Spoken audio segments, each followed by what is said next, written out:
అందరికీ నమస్కారం. ఈరోజు యునైటెడ్ జాయింట్ యాక్షన్ కమిటీ ఆధ్వర్యంలో వక్ఫ్ యాక్ట్ సంబంధించి అనేక నిరసన కార్యక్రమాలు కూడా అనంతపురం నగరంలో జరుగుతున్నాయి. అదేవిధంగా ఆల్ ఇండియా ముస్లిం పర్సనల్ లా బోర్డ్ ఆధ్వర్యంలో ఈరోజు అనంతపురంలో నగరంలో కూడా దాదాపుగా కొన్ని రోజుల నుంచి ఒక పెద్ద ఎత్తున ర్యాలీ కూడా నిర్వహించడం జరిగింది.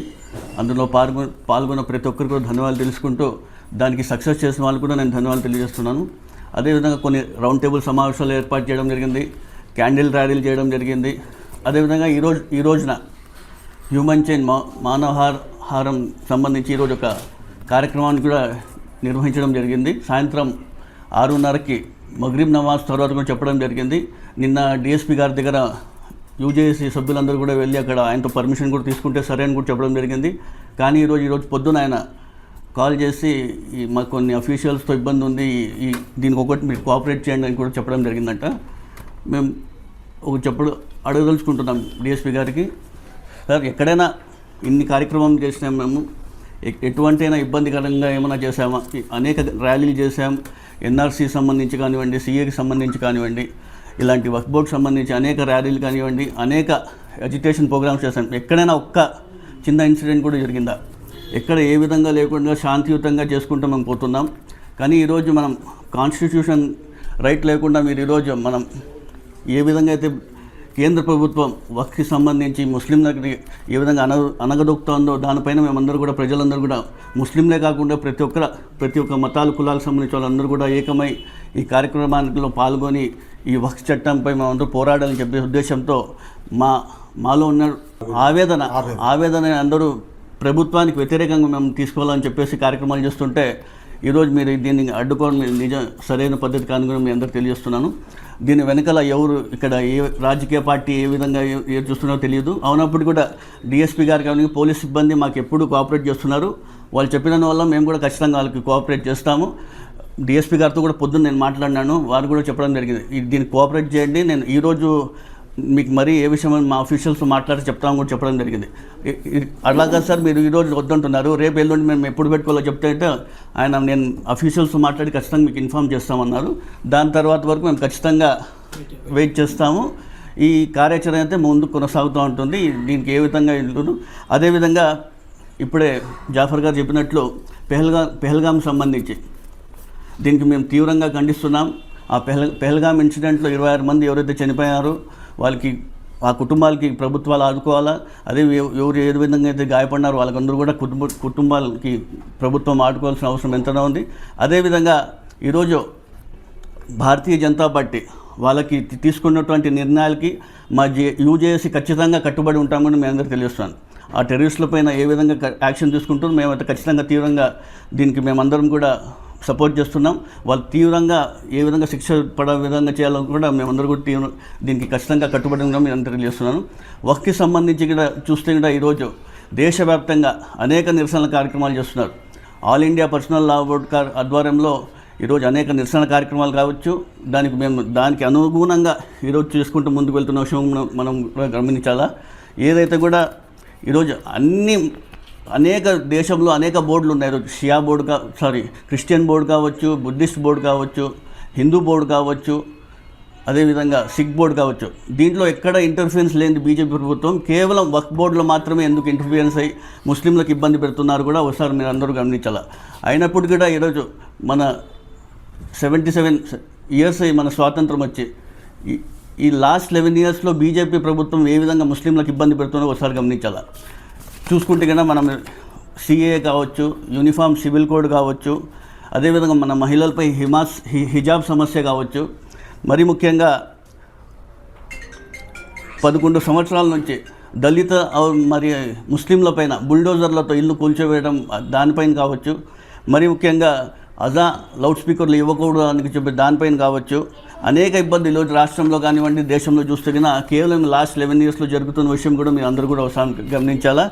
అయినా ఏమప్పటికీ కూడా ఈరోజు మన రాష్ట్ర ప్రభుత్వం కూడా చంద్రబాబు నాయుడు గారు కూడా దీనికి వెంటనే స్పందించి ఏ విధంగా అయితే యాక్ట్ ఏ విధంగా అయితే అమలు చేసినారో దానికి ఇక్కడ జరుగుతున్నటువంటి సంఘటనలన్నీ కూడా ఆయన గమనించి మోదీ గారి దృష్టికి తీసుకెళ్ళి ఇది ఖచ్చితంగా వాపసు తీసుకునే వరకు ఆయన కూడా మాట్లాడితే బాగుంటుంది.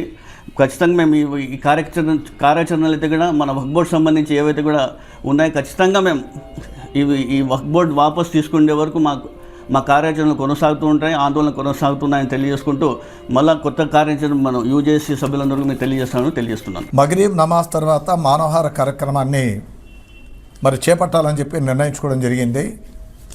డిఎస్పీ సిఐ మరి ఈరోజు మా కార్యక్రమానికి పర్మిషను ఇవ్వలేమని అంటూ ఉన్నారు. ఇది చాలా శోచనీయం. ఇది శాంతియుతంగా మానవహారం కార్యక్రమాన్ని మేము చేపడుతున్నాము. అదేవిధంగా వాహనాలకు కానీ 2 వీలర్స్కి కానీ ఎటువంటి ఇబ్బంది లేకుండా ఈ కార్యక్రమాలు మేము చేస్తూ ఉన్నాం. 4-5 సంవత్సరాలుగా ఎన్ఆర్సీ సిఏ నుండి కూడా ఏ కార్యక్రమం చేసినా కూడా ఎక్కడ కూడా చిన్న ఇన్సిడెంట్ జరగకుండా మేము చేస్తున్నటువంటి కార్యక్రమాలు అనంతపురం ప్రజలకు, అనంతపురం మీడియాకు అందరికీ కూడా తెలుసు. కానీ ఎందుకో పోలీసు వారు దీన్ని పర్మిషన్ ఇవ్వకపోవడం అనేటువంటిది నిజంగా అది సరైనటువంటిది కాదని చెప్పి మేము అభిప్రాయపడతా ఉన్నాం. అదేవిధంగా ప్రధానంగా జమ్మూ కాశ్మీర్లో పెహల్గామ్ ఘటన చాలా దుర్మార్గమైనటువంటి ఘటన. ఉగ్రవాదులు 26 మందిని పట్టణ పెట్టుకోవడం అనేటువంటి దాన్ని యునైటెడ్ జాయింట్ యాక్షన్ కమిటీ తరఫున దాన్ని తీవ్రంగా ఖండిస్తూ ఉన్నాం. ఇక్కడ ముస్లింలు, క్రైస్తవులు, హిందువులు అందరూ కూడా చనిపోయారు. తర్వాత ఇక్కడ గమనించాల్సినటువంటి అంశం ఏమంటే, కాపాడడానికి పోయిన తర్వాత ముస్లిం కూడా తన ప్రాణాలు కోల్పోయాడు. భోజనం పెట్టినటువంటి వాళ్ళు కూడా ముస్లింలే, అదేవిధంగా వాళ్ళకు ఆశ్రయం ఇచ్చినటువంటి వాళ్ళు కూడా ముస్లింలే. తర్వాత గుర్రాలపైన ఎక్కించుకునే వాళ్ళందరినీ కూడా వారి లాడ్జులకు తీసుకుపోయినటువంటి వాళ్ళు ముస్లింలే. వీపున వాళ్ళని పట్టుకున్నతో కూడా సహాయపడినటువంటి వారు, కిందకి తీసుకుపోయినటువంటి వారు కూడా ముస్లింలే. ఉగ్రవాదం పేరు మీదుగా దాడి చేస్తున్నటువంటి వాళ్ళు కూడా ఇవాళ వారికి మతం లేదు. ఇది ఖరాఖండిగా చెప్పాల్సిన అవసరం ఉంది. ఏ మతం అనేటువంటిది కాదు. అందుకనే దీన్ని తీవ్రంగా ముక్తకంఠంతో దీన్ని మనం ఖండిస్తూ ఉన్నాం. ద సేమ్ టైం ప్రభుత్వాన్ని కూడా ప్రశ్నిస్తూ ఉన్నాం. ఇవాళ పుల్వామా ఘటన తర్వాత 44 మందిని పట్టణ పెట్టుకుంటే కాశ్మీర్ ప్రాంతాల్లో మీరు భద్రతా వైఫల్యం కాదా ఇది? అక్కడ 4000 మంది పర్యాటకులు వస్తూ ఉంటే 4 జవాన్లు వద్దా? ఎక్కడుంది నేను అంటా ఉన్నాను. అసలు ఇంటెలిజెన్స్ వ్యవస్థ ఏమైపోయింది? అందుకే దీనికి కేంద్ర ప్రభుత్వం కూడా బాధ్యత వహించాలి. భవిష్యత్తులో ఇటువంటి ఘటనలు జరగకుండా ఇవాళ అన్ని రకాల చర్యలు తీసుకోవాలని చెప్పి ఇవాళ మేము యునైటెడ్ జాయింట్ యాక్షన్ కమిటీ తరఫున డిమాండ్ చేస్తూ ఉన్నాం. అదేవిధంగా ప్రధానంగా ఇవాళ మేము చేస్తున్నటువంటి కార్యక్రమం కూడా భారత రాజ్యాంగానికి విరుద్ధమైంది. డాక్టర్ బిఆర్ అంబేద్కర్ ఏం చెప్తా ఉన్నాడు? ఆర్టికల్ 14, 15 ఏం చెప్తుంది? సమానమైనటువంటి హక్కులు కల్పించారు. ఆర్టికల్ 25, 26 ఏం చెప్తుంది? ఏ వ్యక్తి అయినా కూడా మతాన్ని స్వీకరించవచ్చు, ఆచరించేటువంటి హక్కు ఉంది. అదేవిధంగా ధార్మిక కార్యకలాపాలు నిర్వహించుకోవచ్చు అని చెప్పి ఇంత స్పష్టంగా రాజ్యాంగం చెప్తే మీకు మెజార్టీ ఉందని చెప్పి వక్ఫ్ అమెండ్మెంట్ యాక్ట్ని తీసుకొని వస్తూ ఉన్నారు. మేఘాల మీద అంతా కూడా సుప్రీంకోర్టు మరో కూడా అంత పిటిషన్ ఫైల్ చేస్తూ ఉన్నారు. ఇవాళ రాష్ట్ర ప్రభుత్వం సీలు వేయించుకొని నోటిఫికేషన్ జారీ చేస్తూ ఉన్నారు. ఇది అన్యాయం కదా? మేము అడుగుతా ఉన్నాం. మా అన్యాయాన్ని ప్రశ్నిస్తూ ఉన్నాం. ఇది ఇవాళ లక్షల కోట్ల రూపాయల ఆస్తులన్నీ కూడా మీ చేతుల్లో తీసుకోవడానికి ప్రయత్నం చేస్తూ ఉన్నారు. ఎందుకు సవరణ చేస్తున్నారు? 1995లో సవరణ చేసిన వాళ్ళు 2010లో 2013లో అని కూడా సవరణ చేసినారు కదా. ఇప్పుడు ఎందుకు సవరణ చేస్తూ ఉన్నారు? ఒక 4 రాష్ట్రాల్లోనే, తమిళనాడు ఇతర రాష్ట్రాల్లో 80 లక్షల భూములు ఉన్నాయి. దేవాదాయ ధర్మాదాయ శాఖకు సంబంధించినటువంటి భూములు ఉన్నాయి. అందులో అవినీతి జరగలేదా? మరి అక్కడెందుకు ఈ సవరణ చేయలేదు? ఈ వక్ఫ్ బోర్డు అనేటువంటి దానిపైన ఎందుకు సవరణ చేస్తున్నారు? నిన్న వచ్చినటువంటిది కాదు ఇది. 1927, 1945 స్వాతంత్రాన్ని పూర్వమే వక్ఫ్ బోర్డు యాక్ట్ అనేటువంటిది సంపూర్ణ స్థాయిలో ప్రవేశపెట్టారు. ఇది మహమ్మద్ ప్రవక్త కాలం నుంచి ఉన్నటువంటిది. 12వ శతాబ్దంలో వచ్చినటువంటిది. దీన్ని ఈ రకంగా అడ్డుకుంటా ఉన్నారంటే భారతీయ జనతా పార్టీ, సంఘ్ పరివార శక్తులు ఇవాళ ముస్లింల కాళ్ళ కింద ఉన్నటువంటి మట్టిని ఇవాళ తీసేస్తూ ఉన్నారు. అందుకే ప్రశ్నిస్తూ ఉన్నాం, అందుకే రోడ్డుపైకి వస్తూ ఉన్నాం. ఈ రకమైనటువంటి కార్యక్రమాలను చేపడతా ఉంటే దీనికి అడ్డంకులు ఎందుకు నేను అంటా ఉన్నా. అందుకే ఇవాళ శాంతియుతమైనటువంటి కార్యక్రమాలు జరుపుకోవడానికి ఇవాళ పోలీసు ఉన్నతాధికారులను కూడా కలవబోతా ఉన్నాం. ఇవాళ అక్కడ కూడా వారితో కూడా మాట్లాడి భవిష్యత్ కార్యాచరణ రూపొందించుకుంటాం. సుప్రీంకోర్టును ఛాలెంజ్ చేస్తామన్నారు ఎంపీ నిషికాంత్ దుబే, జార్ఖండ్ ఎంపీ. ఏమంటాడు ఆయన? రేపు అంతర్యుద్ధం జరిగితే ఇవాళ supreme court chief justice Sanjiv Khanna బాధ్యత వహించాలంటాడా? సుప్రీంకోర్టే బాధ్యత వహించాలంటాడా?